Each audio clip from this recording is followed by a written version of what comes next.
Hello दोस्तों, आज हम पढ़ेंगे हाइपरलिपिडीमिया के बारे में। हाइपरलिपिडीमिया क्या होता है, इसकी क्या इटियोलॉजी है, क्या पैथोफिजियोलॉजी है और इसका हम कैसे ट्रीटमेंट कर सकते हैं। हाइपरलिपिडीमिया एक ऐसी मेडिकल कंडीशन है जिसमें high level of lipids blood में पाए जाते हैं। ये लिपिड कोलेस्ट्रॉल्स और ट्राइग्लिसराइड्स होते हैं जो कि आगे जाके कोरोनरी आर्टरी डिजीज़ के रिस्क को बढ़ाते हैं। सबसे पहले कोलेस्ट्रॉल कितने तरह के होते हैं? कोलेस्ट्रॉल दो तरह के होते हैं। एक होते हैं लो डेंसिटी लिपोप्रोटीन कोलेस्ट्रॉल्स, जिनको हम बैड कोलेस्ट्रॉल्स भी कहते हैं, और एक होते हैं हाई डेंसिटी लिपोप्रोटीन कोलेस्ट्रॉल्स, जिनको हम गुड कोलेस्ट्रॉल्स कहते हैं। एलडीएल कोलेस्ट्रॉल्स हमारी सेहत के लिए हानिकारक होते हैं, जबकि हाई डेंसिटी लिपोप्रोटीन कोलेस्ट्रॉल्स हमारी सेहत के लिए अच्छे होते हैं। अब इटियोलॉजी में सबसे पहले आएगा जेनेटिक फैक्टर्स, यानी कि हाइपरलिपिडीमिया हमारे अंदर जेनेटिकली होते हैं। सबसे पहले हाइपर कोलेस्ट्रीमिया, इसमें क्या होता है कि जो हमारे लो डेंसिटी लिपोप्रोटीन रिसेप्टर्स होते हैं उसकी या तो डेफिशिएंसी होती है या वो डिसफंक्शनल होते हैं, जिसकी वजह से लो डेंसिटी लिपोप्रोटीन कोलेस्ट्रॉल जो है हमारे ब्लड में बढ़ जाता है, यानी कि हमारे ब्लड में बैड कोलेस्ट्रॉल बढ़ रहा है। सेकंड होता है हमारे पास फैमिलियर कंबाइंड हाइपरलिपिडीमिया। इसके अंदर क्या होता है कि एक हमारी कंडीशन होती है जिसके अंदर high low density lipoprotein cholesterols होते हैं प्लस हाई ट्राइग्लिसराइड्स होते हैं, और जो हमारे गुड कोलेस्ट्रॉल होते हैं यानी कि लो डेंसिटी लिपोप्रोटीन्स कोलेस्ट्रॉल, ये कम मात्रा में पाए जाते हैं। ये हमारे पीछे फैमिली से ही चले आते हैं ये कॉम्बिनेशन, जिसकी वजह से हमें हाइपरग्लाइसीमिया होने के ज़्यादा चांसेस रहते हैं। थर्ड फैमिली जो हमारी इटियोलॉजी होती है वो होती है फैमिलियर डिसबीटा लिपोप्रोटीनीमिया। इसमें क्या होता है कि जो हमारा लिपोप्रोटीन का जो मेटाबॉलिज्म होता है वो डिसबैलेंस यानी कि एबनॉर्मल होता है। ये हमारे पीछे फैमिली से ही चला आ रहा है।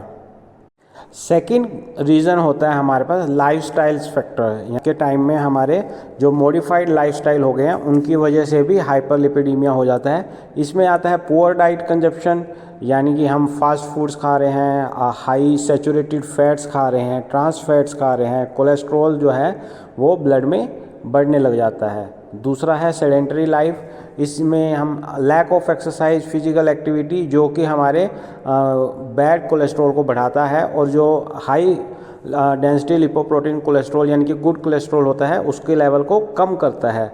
तीसरा हमारा कारण होता है ओबेसिटी। ओवरवेट की वजह से हमारे शरीर में ट्राइग्लिसराइड का लेवल बढ़ जाता है और गुड कोलेस्ट्रॉल का लेवल कम हो जाता है। चौथा कारण होता है स्मोकिंग। आजकल लोग स्मोकिंग करते हैं जिसकी वजह से हाई डेंसिटी लिपोप्रोटीन कोलेस्ट्रॉल जो है वो उसका लेवल कम होने लगा है, जिसकी वजह से एथेरोस्क्लेरोसिस होते हैं जो कि कोरोनरी आर्टरी डिजीज़ के लिए मेन रिस्क फैक्टर है। तीसरा कारण होता है मेडिकल कंडीशन, यानी कि पेशेंट जो है उसकी मेडिकल हिस्ट्री है और उसको एडिशनली हाइपरलिपिडीमिया की डिजीज़ हो रही है। जो एग्जिस्टिंग मेडिकल कंडीशन है उसमें आता है डायबिटीज़। डायबिटीज़ में क्या होता है, इसमें हमारा डिसलिपिडीमिया होता है जिसमें ट्राइग्लिसराइड्स के लेवल बढ़ जाते हैं और गुड कोलेस्ट्रॉल के लेवल कम हो जाते हैं। एक होता है हाइपोथायरॉयडिज्म। इसमें क्या होता है, कम थायराइड होने की वजह से जो लो डेंसिटी लिपोप्रोटीन कोलेस्ट्रॉल है उसका लेवल बढ़ जाता है, साथ ही साथ ये ट्राइग्लिसराइड्स को भी बढ़ाता है। नेक्स्ट है हमारा क्रोनिक किडनी डिजीज़, यानी कि ये लिपिड के मेटाबॉलिज्म को अफेक्ट करता है। नेक्स्ट है हमारा लीवर डिजीज़। कोई अल्कोहलिक लीवर डिजीज़ या non alcoholic fatty liver disease, इसकी वजह से है हमारा लिपिड का जो मेटाबॉलिज्म है वो डिस्टर्ब होता है। तो ये हमारे मेन कारण थे जिसकी वजह से हमें हाइपरलिपिडीमिया होता है। अब हम इसकी देखेंगे पैथोफिजियोलॉजी। हाइपरलिपिडीमिया में हमारे लिपिड की प्रोडक्शन बढ़ जाती है जिसकी वजह से हमारे शरीर में कोलेस्ट्रॉल और ट्राइग्लिसराइड्स बढ़ जाते हैं, जो कि हमारे पास अलग अलग मेटाबॉलिक वे से बनते हैं। तो इन जो चीज़ों का होता है एब्जॉर्प्शन और प्रोडक्शन का हमारे पास इम्बैलेंस हो जाता है। इम्बैलेंस होने की वजह से ब्लड में लिपिड्स की जो मात्रा है वो बढ़ जाती है, जिसकी वजह से हमें हाइपरलिपिडीमिया हो जाता है। नेक्स्ट है हमारा लिपोप्रोटीन ट्रांसपोर्ट। इसमें क्या होता है कि जो लिपिड्स जो होते हैं ये नॉर्मली हाइड्रोफोबिक होते हैं, जो कि लिपोप्रोटीन रिसेप्टर्स के थ्रू जो हमारे ब्लड में प्रेजेंट होते हैं वो हमारी बॉडी में सर्कुलेट होते हैं। लिपोप्रोटीन्स जो होते हैं ये बने होते हैं protein, phospholipids, cholesterols and triglycerides. हमारे शरीर में दो लो डेंसिटी लिपोप्रोटीन्स और हाई डेंसिटी लिपोप्रोटीन्स होते हैं। लो डेंसिटी जो होते हैं वो हमारे बैड कोलेस्ट्रॉल होते हैं और हाई डेंसिटी होते हैं जो होते हैं हमारे गुड कोलेस्ट्रॉल होते हैं। तो हाइपरलिपिडीमिया में क्या होता है कि हमारा जो लो डेंसिटी लिपोप्रोटीन कोलेस्ट्रॉल है उनका लेवल बढ़ जाता है, और जब उनका लेवल बढ़ जाता है तो वो हमारे शरीर को अफेक्ट करते हैं नेगेटिवली, और जो हमारे गुड कोलेस्ट्रॉल का लेवल है वो डिक्रीज हो जाता है। नेक्स्ट है हमारा लिपिड क्लियरेंस एंड मेटाबॉलिज्म। इसमें लीवर एक मेन रोल प्ले करता है। तो जो एक्सेस का कोलेस्ट्रॉल होता है वो लीवर का जो सरफेस होता है वहाँ पे लो डेंसिटी लिपोप्रोटीन के रिसेप्टर्स होते हैं, वो उसको क्लियर करते हैं, मतलब मेटाबोलाइज करते हैं या उसको एलिमिनेट करते हैं।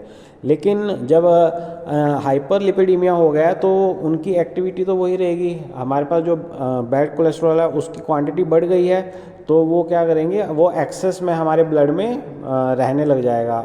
और एक हमारा जो एंजाइम होता है, एंजाइम की डेफिशिएंसी की वजह से भी डिसलिपिडीमिया हो जाता है, जिससे कि लिपिड का मेटाबॉलिज्म कम होता है या नहीं हो पाता। नेक्स्ट है हमारा lipid oxidation and inflammation.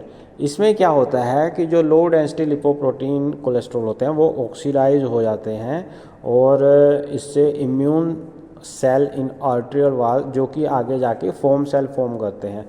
Foam cell की वजह से क्या होता है, आगे इन्फ्लामेशन स्टार्ट हो जाती है और अथलेरोस्क्लेरोसिस होने के चांसेस होते हैं, जो कि आगे कोरोनरी आर्टरी डिजीज़ के लिए रिस्पॉन्सिबल होती है। नेक्स्ट है हमारा अथलेरोस्क्लेरोसिस। इसमें क्या होता है कि लंबे समय तक लो डेंसिटी लिपोप्रोटीन कोलेस्ट्रॉल जब हमारे ब्लड में होता है तो लिपिड की एबनॉर्मेलिटीज़ होने लग जाती हैं।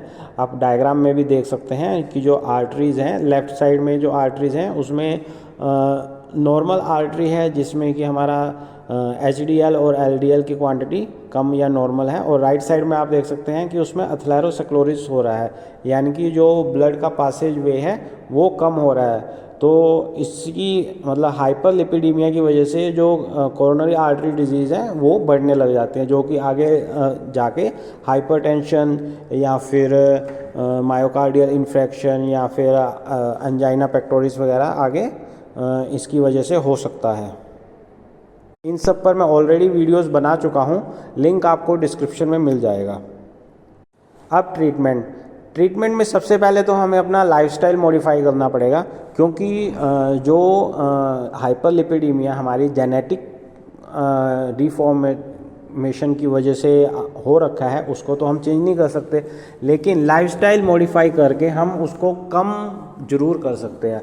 हम अपना खाना अच्छा सुधार सकते हैं, हम सैचुरेटेड फैट या फिर ट्रांस फैट को कम करके जो गुड फैट है उसको ले सकते हैं। फिजिकल एक्टिविटीज़ कर सकते हैं, अपने अंदर फैट की डिपोजिशन, कोलेस्ट्रॉल की डिपोजिशन को होने से रोक सकते हैं। हम अपना वेट को मैनेज कर सकते हैं।